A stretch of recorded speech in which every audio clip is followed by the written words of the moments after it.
बहुत समय पहले की बात है। नदी और पहाड़ियों के बीच बसा एक छोटा सा गांव था, सूरजपुर। गांव के ज्यादातर लोग खेती और मजदूरी करके अपना जीवन चलाते थे। उसी गांव के किनारे मिट्टी की एक छोटी सी झोपड़ी थी। उस झोपड़ी में रघु नाम का एक मेहनती युवक अकेला रहता था। रघु दिन भर खेतों में काम करता और शाम को चुपचाप अपने घर लौटा था। वो गांव के लोगों से ज्यादा मेलजोल नहीं रखता था। उसका मानना था कि जितनी कम उम्मीदें होंगी उतना कम दुख मिलेगा। लेकिन उसी गांव में गोपाल नाम का एक खुशमिजाज युवक भी रहता था। गोपाल कई बार रघु से दोस्ती करने की कोशिश कर चुका था। एक शाम रघु खेत से काम खत्म करके घर लौट रहा था। अरे रघु भाई, जरा ठहरो। रघु पीछे मुड़ा। अरे गोपाल, तुम यहाँ?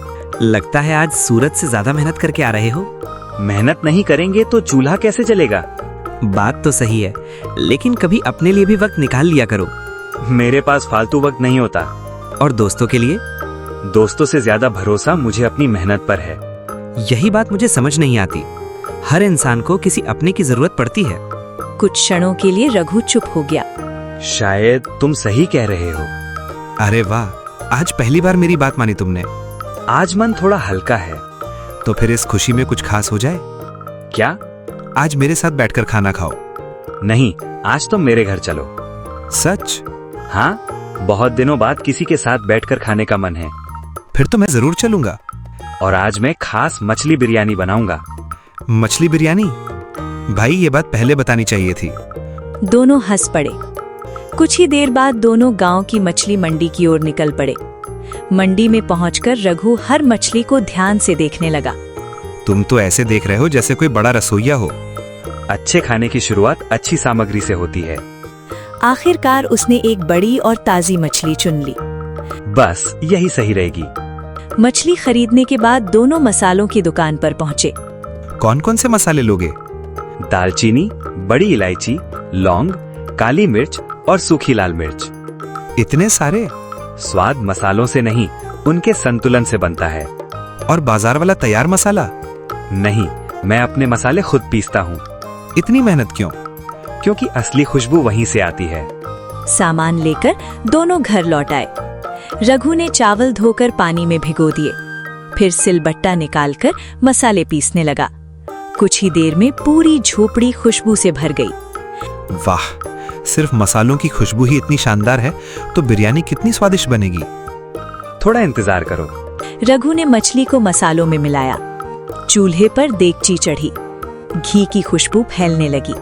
धीरे धीरे पूरा घर सुगंध से भर गया। कुछ देर बाद बिरयानी तैयार हो गई। रघु ने 2 थालियां सजाईं। गोपाल ने पहला निवाला मुंह में रखा। अरे, ये क्या बना दिया तुमने? इतनी भी अच्छी नहीं होगी। अच्छी? भाई, मैंने जिंदगी में ऐसी बिरयानी नहीं खाई। सच? बिल्कुल सच। मछली मुंह में जाते ही घुल रही है और मसालों का स्वाद कमाल है। तुम्हें पता भी है तुम्हारे हाथ में कितना हुनर है। मैं तो बस खाना बनाता हूँ।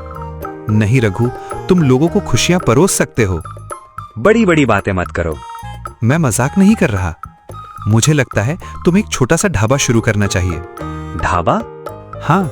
लेकिन उसके लिए पैसे कहाँ से आएंगे? उसकी चिंता मुझे करने दो। रघु गोपाल को हैरानी से देखने लगा। उसे नहीं पता था कि उसकी जिंदगी अब एक नए मोड़ पर पहुंचने वाली है। उस रात रघु को नींद नहीं आई। वो बार बार गोपाल की बातों के बारे में सोच रहा था। क्या सच में मैं ढाबा चला सकता हूँ? उधर गोपाल भी अपने घर पर बैठा योजना बना रहा था।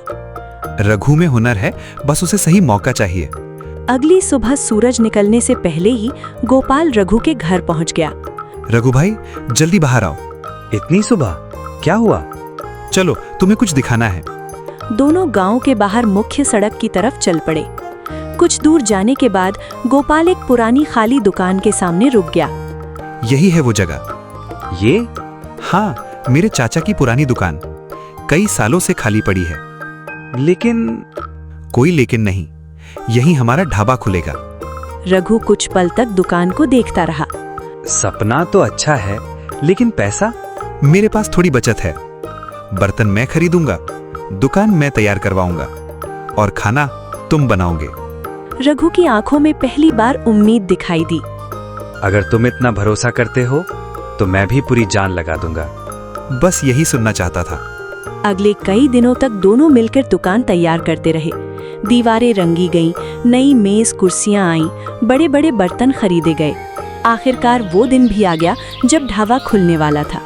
सुबह सुबह रघु ने मसाले पीसने शुरू कर दिए। सिलबट्टे पर मसाले घिसते ही खुशबू दूर तक फैलने लगी। आज पूरा गांव यहाँ आएगा। पहले लोगों को स्वाद पसंद तो आने दो। कुछ देर बाद पहली देग बिरयानी तैयार हो गई। घी, मसाले और ताज़ी मछली की खुशबू सड़क तक पहुंच रही थी। अरे भाई, ये कैसी महक है। लगता है कहीं बहुत बढ़िया खाना बन रहा है। धीरे धीरे लोग ढाबे की तरफ आने लगे। आइए बैठिए, आज हमारी खास मछली बिरयानी चखिए। चलो भाई, एक प्लेट लगा दो। पहली प्लेट परोसी गई। ग्राहक ने पहला निवाला खाया। वाह, कमाल है। ऐसा स्वाद तो मैंने कभी नहीं चखा। मेरे लिए भी एक प्लेट। मेरे लिए 2। कुछ ही देर में ढाबा ग्राहकों से भर गया। मछली तो मुंह में जाते ही घुल रही है और मसालों का स्वाद लाजवाब। भाई, इस रसोइये का नाम क्या है? ये सब रघुभाई का कमाल है। रघु भाई, आपके हाथों में तो जादू है। रघु बस मुस्कुराकर काम करता रहा। दोपहर तक पूरी बिरयानी खत्म हो गई। देखा, मैंने कहा था ना। ये सब तुम्हारी वजह से हुआ है। नहीं भाई, ये तुम्हारे हुनर की जीत है। दिन बीतते गए। हर दिन ग्राहकों की संख्या बढ़ती गई। अब लोग दूर दूर के गांवों से बिरयानी खाने आने लगे थे। कुछ ही महीनों में ढाबा पूरे इलाके में मशहूर हो गया। हम तो सिर्फ रघु की बिरयानी खाने आए। हाँ, उसके हाथ का स्वाद कहीं नहीं मिलता। लोगों की ये बातें सुनकर गोपाल मुस्कुराता तो था, लेकिन उसके मन में धीरे धीरे एक नई भावना जन्म लेने लगी, ईर्ष्या। उसे लगने लगा कि लोग सिर्फ रघु की तारीफ करते हैं, जबकि ढाबा खड़ा करने में उसकी भी बराबर की मेहनत थी। पैसा मैंने लगाया, दुकान मैंने तैयार करवाई, लेकिन नाम सिर्फ रघुपा हो रहा है। उसके दिल में उठ रही ये जलन हर दिन बढ़ती जा रही थी, और उसे खुद भी पता नहीं था कि यही जलन आगे चलकर उनकी दोस्ती की सबसे बड़ी दुश्मन बनने वाली है। समय बीतता गया। ढाबे की प्रसिद्धि अब गांव से निकलकर शहर तक पहुंच चुकी थी। हर दिन नए ग्राहक आते और रघु की बिरयानी की तारीफ करते। लेकिन जितनी तेजी से ढाबे की कमाई बढ़ रही थी, उतनी ही तेजी से गोपाल के मन में ईर्ष्या भी बढ़ रही थी। एक दोपहर ढाबे पर काफी भीड़ थी। तभी गांव के बुजुर्ग रामदास काका वहां आ पहुंचे। अरे रघु बेटा, आज भी वही कमाल कर दिया तुमने। शहर से आए मेहमान भी तुम्हारी बिरयानी की तारीफ करते नहीं थक रहे। काका, ये आप सबका प्यार है। नहीं बेटा, तुम्हारे हाथों में सचमुच जादू है। पास खड़ा गोपाल ये सब सुन रहा था। सच कहूं, अगर रघु न होता तो इस ढाबे का नाम भी कोई नहीं जानता। ये सुनते ही गोपाल का चेहरा बदल गया। काका, आप ऐसा कैसे कह सकते हैं? इस ढाबे के लिए पैसा किसने लगाया? दुकान किसने तैयार करवाई? दिन रात मेहनत कौन करता है? बेटा, मैंने तुम्हारी मेहनत को कम नहीं कहा, लेकिन लोग यहाँ स्वाद के लिए आते हैं और वो स्वाद रघु के हाथों से आता है। गोपाल के चेहरे पर नाराजगी साफ दिखाई दे रही थी। काका, आप गलत समझ रहे हैं। अगर गोपाल मेरा साथ ना देता तो मैं आज भी खेतों में मजदूरी कर रहा होता। ये ढाबा हम दोनों की मेहनत से खड़ा हुआ है। हो सकता है बेटा, लेकिन सच वही है जो लोग देखते हैं, और लोग रघु के नाम पर आते हैं। ये सुनकर गोपाल के मन की आग और भड़क गई। अच्छा बेटा, अब चलता हूँ। काका वहां से चले गए, लेकिन उनके शब्द गोपाल के दिल में रह गए। शायद सब यही सोचते हैं। शायद मैं सिर्फ रघु की परछाई बनकर रह गया हूँ। उस रात गोपाल देर तक सो नहीं सका। उसके मन में बार बार वही बातें घूमती रहीं। अगली सुबह रघु हमेशा की तरह ढाबे पर पहुंचा, लेकिन आज कुछ अलग था। रसोई से बिरयानी की खुशबू पहले ही आ रही थी। अरे वाह, आज तो तुमने कमाल कर दिया। इतनी सुबह ही बिरयानी तैयार कर ली। हाँ, आज सब कुछ मैंने खुद बनाया है। बहुत अच्छी बात है। धीरे धीरे तुम भी पूरा काम सीख जाओगे। रघु की ये बात सुनकर गोपाल भड़क उठा। सीख जाऊंगा? तुम खुद को समझते क्या हो? मैंने ऐसा क्या कह दिया? बस करो ये मासूम बनने का नाटक। तुम्हें लगता है कि इस ढाबे की सफलता सिर्फ तुम्हारी वजह से है? नहीं भाई, मैंने कभी ऐसा नहीं सोचा। लेकिन पूरी दुनिया यही सोचती है। और शायद तुम भी। रघु हैरान था। तुम गलत समझ रहे हो। नहीं, आज मैं बिल्कुल सही समझ रहा हूँ। ये दुकान मेरी है, ये जमीन मेरे परिवार की है और पैसा भी मेरा लगा है। आज से इस ढाबे में तुम्हारी कोई जगह नहीं है। रघु स्तब्ध रह गया। क्या तुम मुझे यहाँ से जाने के लिए कह रहे हो? हाँ, आज और अभी। हमने मिलकर ये सब बनाया था। अब सब मेरा है, तुम जा सकते हो। कुछ पल तक दोनों के बीच खामोशी छाई रही। मुझे हमेशा लोगों से दूरी बनाकर रखने की आदत थी, क्योंकि मुझे डर था कि लालच रिश्तों को तोड़ देता है। लेकिन मैंने सोचा था कि तुम अलग हो। भाषण मत दो, बस यहाँ से चले जाओ।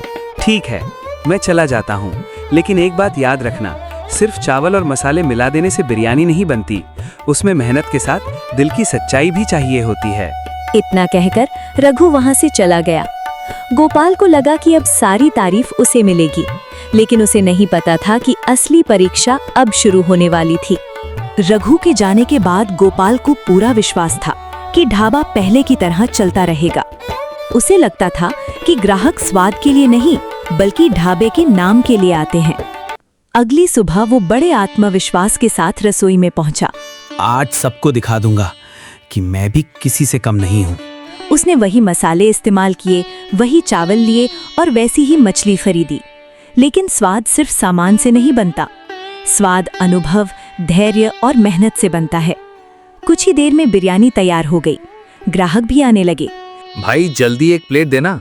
सुबह से इसी बिरयानी का इंतजार कर रहे थे। गोपाल ने मुस्कुराते हुए प्लेटें परोस दी, लेकिन पहला निवाला खाते ही ग्राहकों के चेहरे बदल गए। अरे आज स्वाद कुछ अलग लग रहा है। हाँ, पहले जैसी खुशबू नहीं है। मसालों का संतुलन भी गड़बड़ लग रहा है। नहीं, शायद आपको गलतफहमी हो रही है। हम महीनों से यहाँ खा रहे हैं, अंतर साफ समझ में आ रहा है। उस दिन ढाबे की आधी बिरयानी बच गई, जो पहले 2 घंटे में खत्म हो जाती थी। लेकिन गोपाल ने हार नहीं मानी। अगले दिन उसने फिर कोशिश की, फिर अगले दिन और उसके बाद भी। लेकिन हर दिन ग्राहक कम होते गए। कुछ ही हफ्तों में ढाबा लगभग खाली रहने लगा। रघु भाई कहाँ हैं? जब से वो गए हैं स्वाद भी चला गया है। इन बातों को सुनकर गोपाल का सिर झुक जाता। अब उसे अपनी गलती समझ आने लगी थी। एक शाम वो खाली ढाबे में अकेला बैठा था। सामने कई खाली मेजें थीं और चूल्हा भी ठंडा पड़ा था। मैंने क्या कर दिया? जिस दोस्त ने मेरी जिंदगी बदल दी, मैंने उसी को दूर कर दिया। उस रात गोपाल सो नहीं पाया।